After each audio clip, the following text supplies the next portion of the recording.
Hello and welcome to Dawn Chorus Writes, a Miraculous Ladybug fanfiction and audiofiction.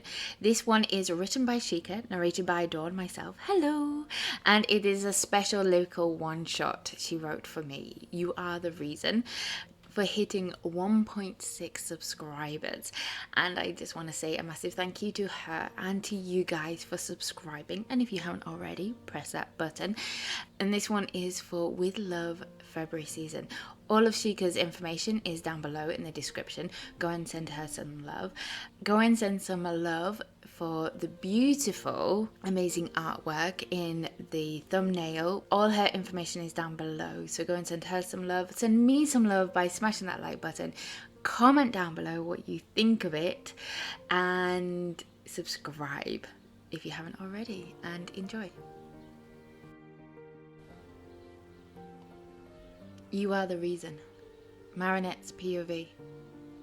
She had thought she would be too racked with worry and grief to notice the little details, but she did. The harsh smell of disinfectant burnt her nose, despite being stopped up after hours of crying. The uncomfortable chair she was sitting on made her legs and back ache after the last battle. The fabric of the blanket was rough under her hands, and the sounds. The sounds were the worst. Alarms going off with an almost pointless regularity from outside those doors. The talk of people going about their day as if the pain around them was more normal than it should ever be for anyone. The beep of the heart monitor and the IV regulator, and the hum and the hiss of the oxygen pump.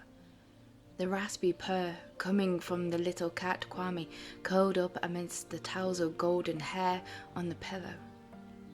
She doubted the sounds would ever leave her.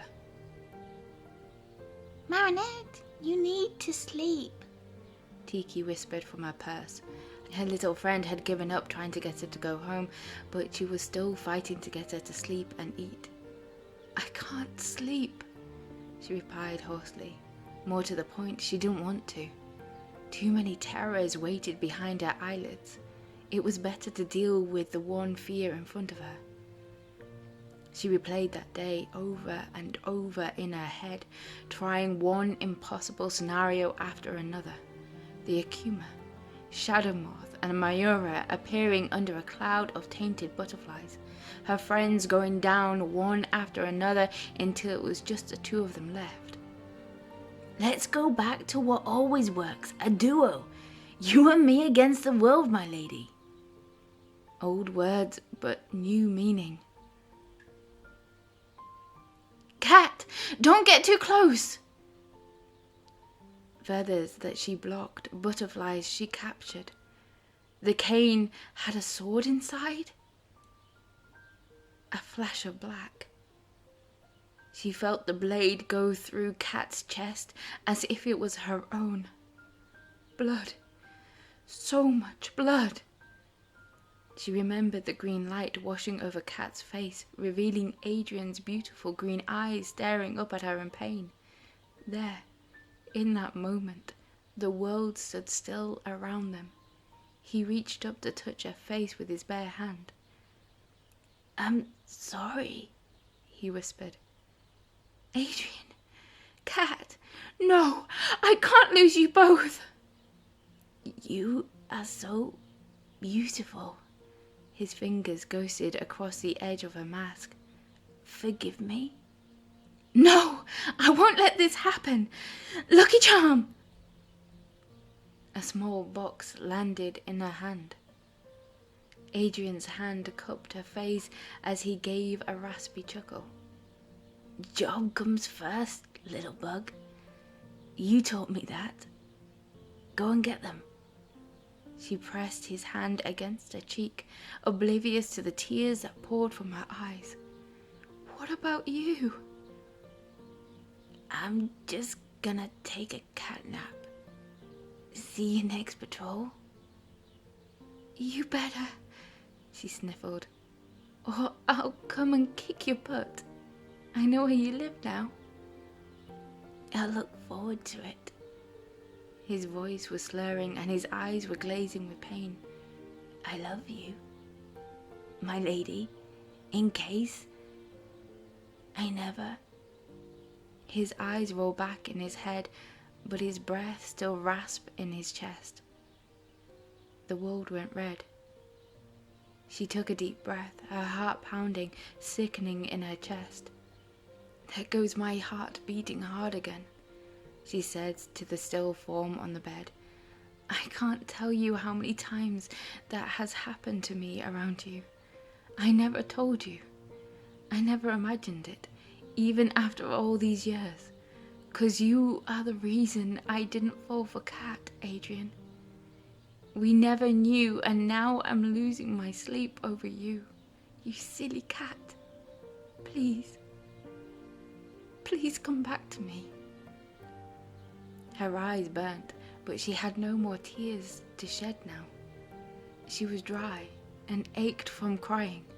She struggled to focus on Adrien's face, the way the cold light above his head lit his hair like a halo, the gentle rise and fall of his chest. He was just sleeping, she had tried telling herself.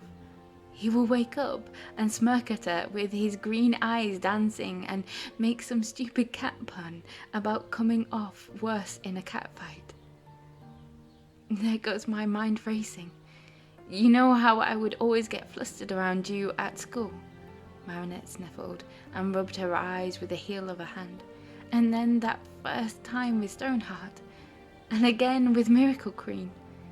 I get stuck in my head and I start to imagine what disasters could result from my choices.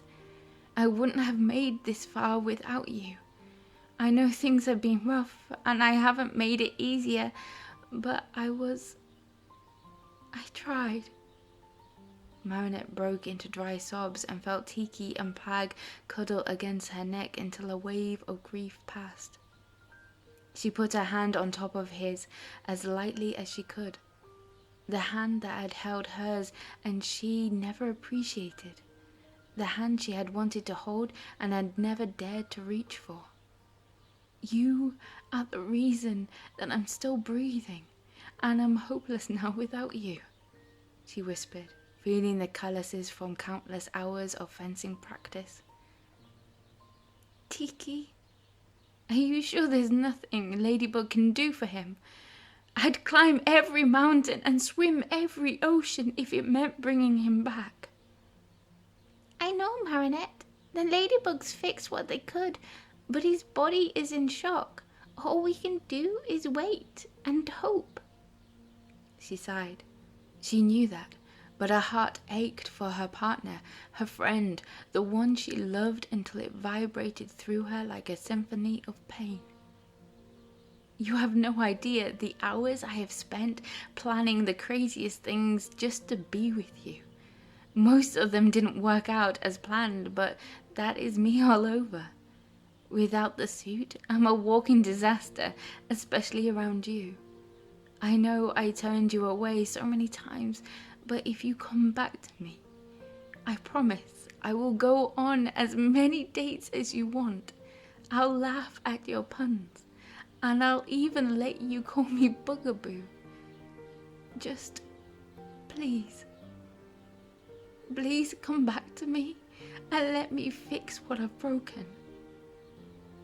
She gently lifted his hand and brought it to her lips, a gesture that had always been special to her, even when she wouldn't admit it, and even more so now that she knew it had been Adrien all along.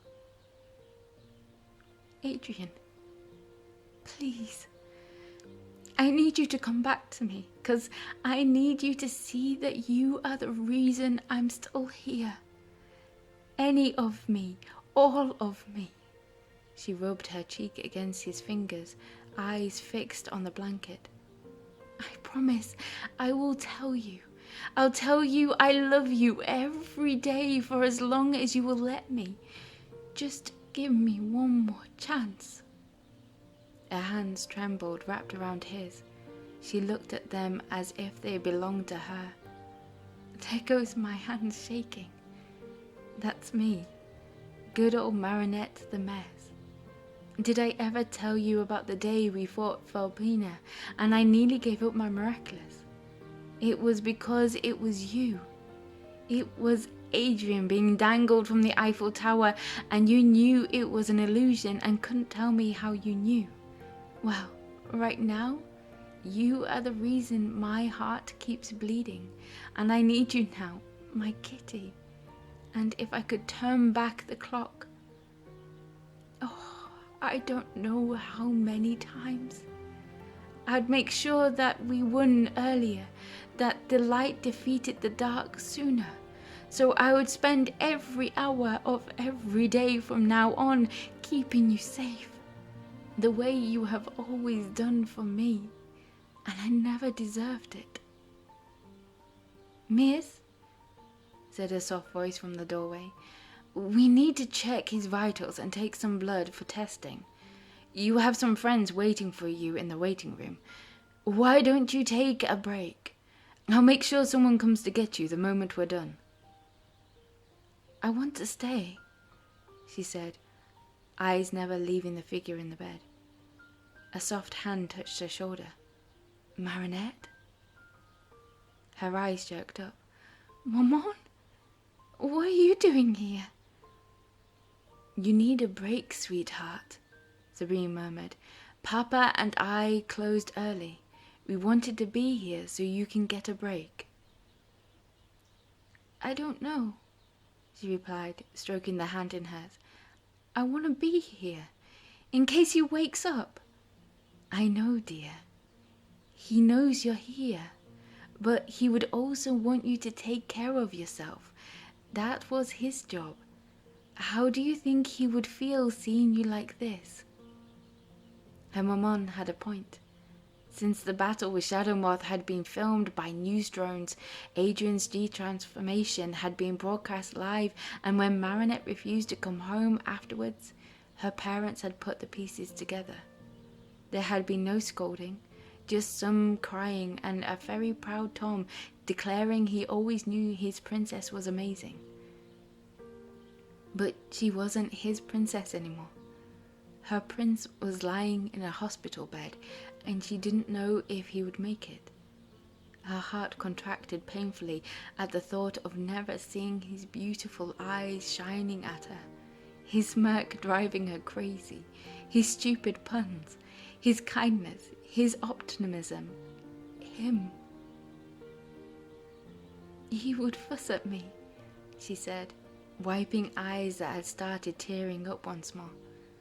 You're too uptight, bugaboo, he'd probably say. You need to learn the finer points of relaxation. I can give you a lesson because cats are natural experts. Sabrine chuckled slightly and gave her a hug. Well, we would also say to take care of yourself. So go get something to eat, maybe grab a shower. I'll stay until you come back. I promise. Okay. Thanks, Mom.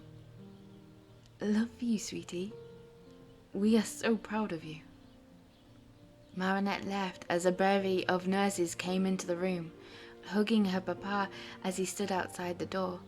She then wandered down the hall that had been given restricted access due to the presence of one of the heroes of Paris being treated there. She passed through the checkpoint and made her way into the ward waiting area. It was crowded with people. Alia and Nino were huddled together over a table, but neither of them looked to be enjoying the game they were playing. Luca, Zoe, Aniki, Kagami, Rose, Julika, Ivan and Milan, Max and Markov and Kim and Audine, Mrs. Bussier, Mr. Damocles, Adrien's bodyguard. Almost everyone was there. Even Chloe was tucked into the corner, trying to be ignored, her eyes red-rimmed and without makeup for the first time since they were children. Marinette! Nino gasped, jumping to his feet and throwing his arms around her. Soon the whole group joined in, surrounding her in so much love and mutual grief that she started weeping again. Come on now, everyone. Give her some room to breathe, Miss Bussier said in her teacher voice, and her friends slowly started moving away. How is Mr. Young Aggress? Mr. Damocles asked, his owlish eyes stern with worry. The same. He is stable, but still unconscious. A sob erupted from Chloe in the quiet room. They all turned to look at her, and she crammed herself further into the corner, afraid of the reaction of that many hurting eyes. Marinette made her way through the small crowd and wrapped her arms around the school bully. Chloe stiffened in her arms for a moment, staring at her in confusion, and then burst into tears and clung to her as if she was her lifeline. I'm so sorry, the girl whispered. I know I don't deserve forgiveness, but I didn't. I know, Chloe. He does too. She held her for a while until all the tears were shed. How are you, girl? Alia asked softly as Luca put a gentle hand on her shoulder. I don't know, she said, hearing how hollow her answer felt. I won't know until... Her eyes flickered towards the door and the room down the hall where the doctors and nurses were doing their best for the one she loved. What can we do to help, Marinette? Zoe asked. Just knowing you guys care is enough. Ridiculous! Utterly ridiculous! The familiar phrase brought a groan from the whole group.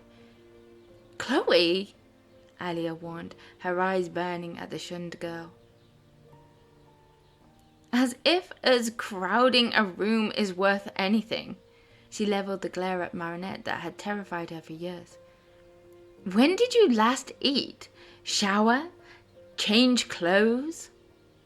All she could do was blink stupidly at her. Chloe clicked her tongue in disapproval. Well, this isn't going to stand. Césaire, Le Chiffre, go and get Marinette a clean set of clothes from her house. I presume you have a key? If not, she can pick locks, Nino muttered. Alia, for the first time in her life, listened to Chloe and grabbed him by the arm and on her way out the door. Zoe, guitar boy, she said, gesturing to Luca. If we are going to be here for the long haul, then we are going to need supplies. She pulled out a gold credit card and passed it to her sister. Here, buy whatever you think you'll need. Zoe stared at her sister wide-eyed, but Luca nodded with his slight smile, took her hand, and they walked away, gesturing for Rose, Julika, and his mother to come with them. As for me, I'm ordering dinner from Daddy's hotel for us. She pulled out her phone and started pressing buttons. Thanks, Chloe, Marinette said, and meant it. I'm just paying a debt, that's all, said the blonde Huffy, flipping her ponytail before placing her phone to her ear. She reached over and put her hand on Chloe's shoulder. No, you're not. I appreciate it.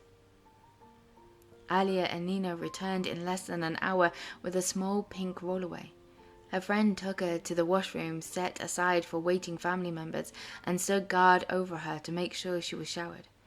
Oh well, no one could tell the tears from the water anyway.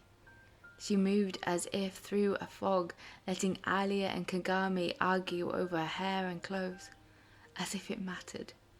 She appreciated Kagami's dedication to the practical as much as Alia desired to lift her spirits, but it was all starting to be too much. Though she was thankful that Alia had bought a Cat Noir doll for her. Go on back, Marinette, Kagami whispered. I'll make sure some food is sent up to you when it arrives. Thanks, Kagami. It means so much to know you're here. The girl gave one of her light-lipped smiles. Someone has to keep the rest of these over-eager ones at bay. Besides, where else would I be when my two best friends are here? She gave her a hug before sneaking past the waiting room and back to Adrien's side. Feeling better, dear? Sabrine asked softly, putting down the book she had been reading. Yes. Yes, my mum. Thanks. Any... She couldn't finish the question. She shook her head. Chloe ordered some food for everyone from the Grand Paris Hotel. It should get here soon. Do you want us to stay, princess? Her father asked.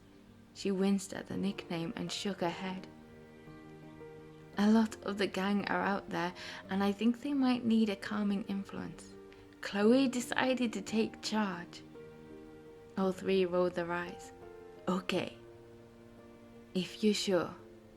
They both kissed her and left, promising to bring her some food when it came. She sat down once more at Adrien's side. How many times had she dreamt of being able to watch him sleep? She had always presumed he would look even cuter, tucked up safe in his dreams, but this wasn't a dream. There was no life in his face, no gentle smile, no twinkle of the eyes, no rubbing the back of his neck in embarrassment when he realized he was wearing a hospital gown. And even if... No, Marinette, think positive. When he woke up, how he was going to explain the rest of this mess. Ladybug rose from Adrien's side, her suit painted an even darker red with streaks of blood. It was as if red was all she could see. Mayra fell to her knees, sobbing, and Shadow Moth, the cause behind all of this suffering, was standing, staring at the body of her love, lying on the ground beside her. No, he said. It wasn't supposed to be this way.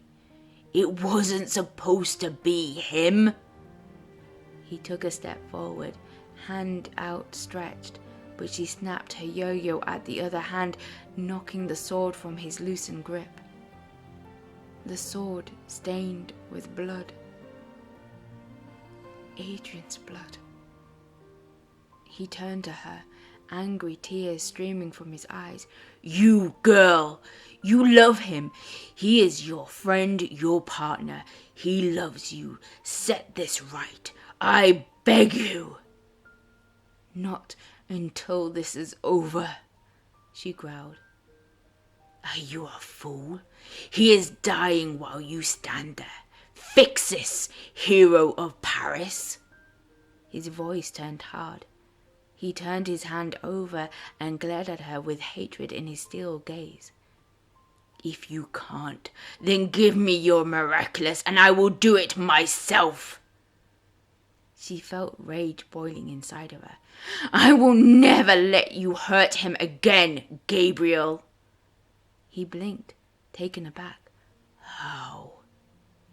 Who else could it be? Here and now. Fine, then.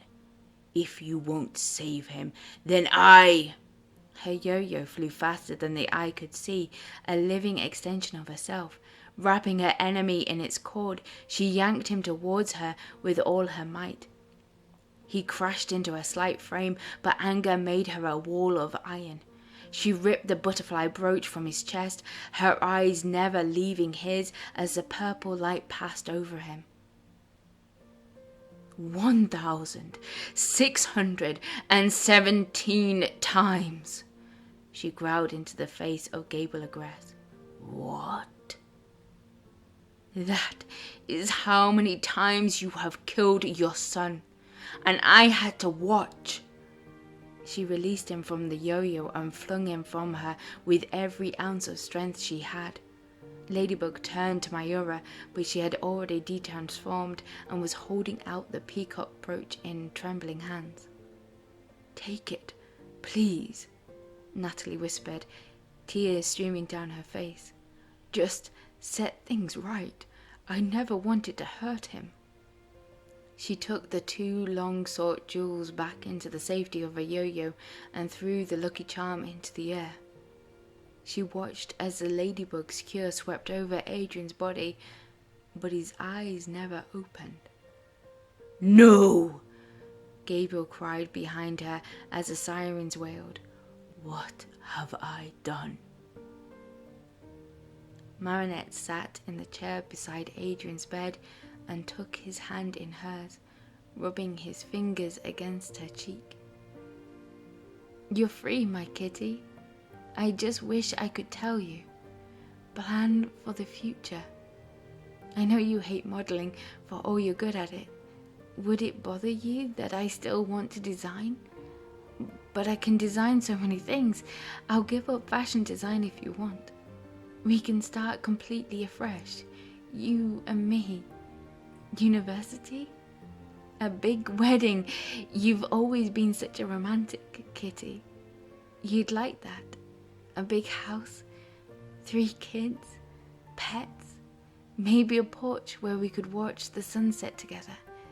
And here I am, babbling at you again."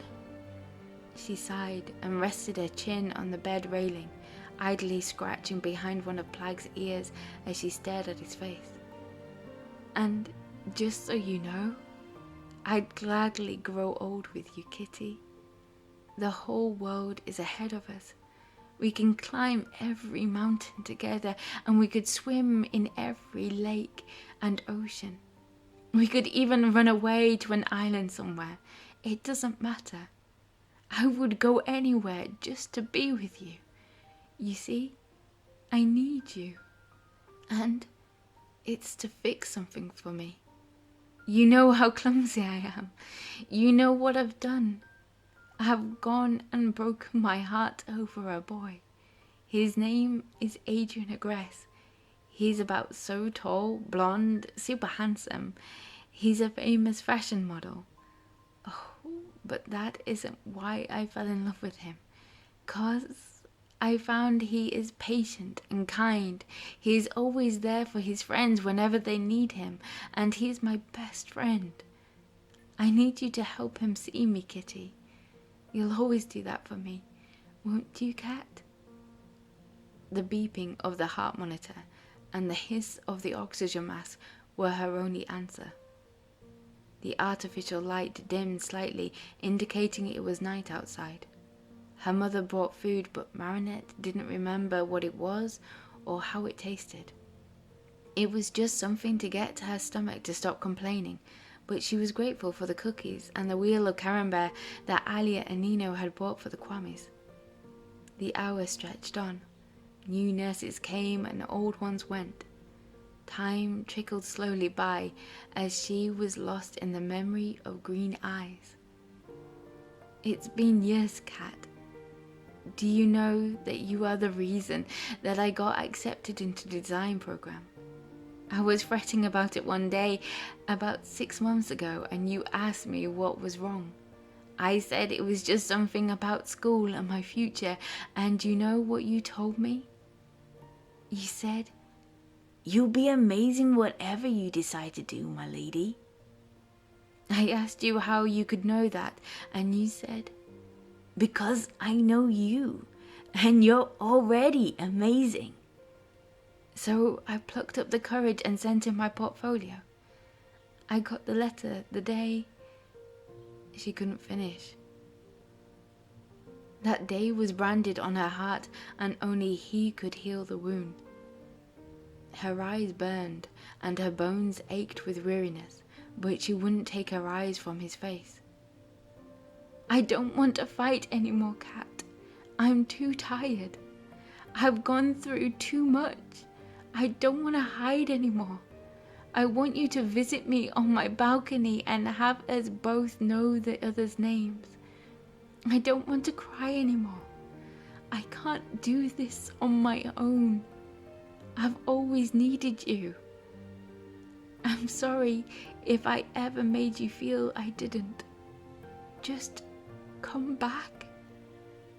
I need you to hold me and tell me that it will be us against the world." Her vision was blurred, and her head and arms felt like lead. She could no longer see Adrien's face on the pillow. All she could see, all she could feel was his hand against her cheek. She was drifting a little closer now to the blanket, draped on his legs. "I need you, Adrien," she whispered as her eyes finally closed. I love you and need you to hold me tonight before I fall apart. They were on top of the Eiffel Tower under a harvest moon. Cat stared at her with his eyes glowing green in the dark, a gentle smile playing around his mouth. "Cat," she said, her mouth gone dry. She pulled him into a bone-crushing hug. "Oh, Cat! Adrien, I thought I lost you." You can't get rid of me that easily, my lady. This cat has 9 lives after all. Don't you ever do that to me again, do you hear me? You'll frighten the heart out of me one of these days. He pulled out of her embrace just enough to look down into her eyes. If I catch it, could I keep it? He asked tenderly. It has been yours since you gave me your umbrella outside the school, but I don't deserve you. She turned her face away from him, ashamed of how much she had hurt him. Marinette, he turned her back to face him with gentle fingers. I'd climb every mountain and swim every ocean just to be with you. His hands drifted down and placed 2 fingers over her heart. And to fix what I've broken, 'cause I need you to see that I have always been waiting for you. You are the reason I breathe, Marinette. What makes each day worth facing. I don't know what I'll be without you, my lady, and I don't ever want to find out. She let out a shaky breath, and he pulled her head against him in such a loving, positive gesture that it made her heart ache. I love you, Adrien. I love you too, Marinette. The world faded around her as he held her in his arms under the moon. Marinette was drifting in a sea of exhaustion when she realized a warm hand was resting on her hair. It wasn't big enough to be her papa, nor small enough to be her maman's. She had been dreaming about Adrien. Maybe this was still a dream. She hugged her Cat Noir doll just a bit closer. I love you, kitty, she murmured, trying to sink back into that warm, happy dream. I love you too, my lady, Adrien whispered hoarsely, that warm hand stroking her loose hair. And while I certainly don't mind, I thought I was the lap cat in this partnership. Her eyes popped open, and she jerked upright. Adrien was awake, a loving smile on his face that slowly shifted to wide-eyed amazement. Marinette? Oh, Adrien! She exclaimed, leaping to her feet in joy, but her feet were asleep and none of them got tangled in a purse strap. Down she went right on top of his chest, and his arms held her tightly to steady her, like he always did. Marinette? Where are we? What? But she wouldn't let him finish. She pulled his head down and kissed him fiercely. His arms tightened around her, kissing her with a hunger that surprised her. They only released each other when the heart monitor started shrieking an alarm at his elevated heart rate.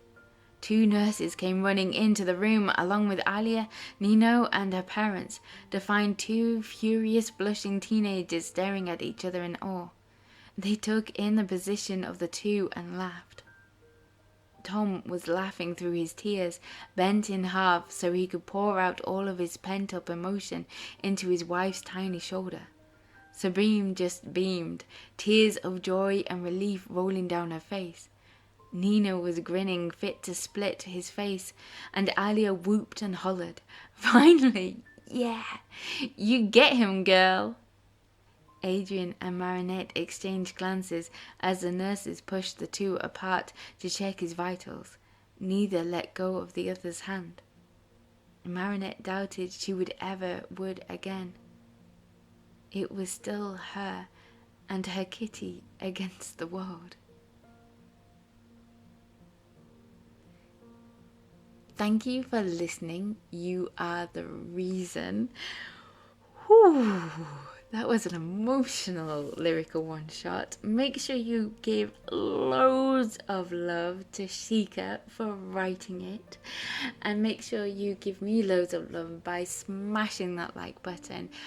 Comment down below what you thought of it, and make sure you subscribe, because there is so much happening this month and you do not want to miss out on these beautiful gems. And I hope you're good. Plenty of tissues with you, and I'll speak to you soon. Bye.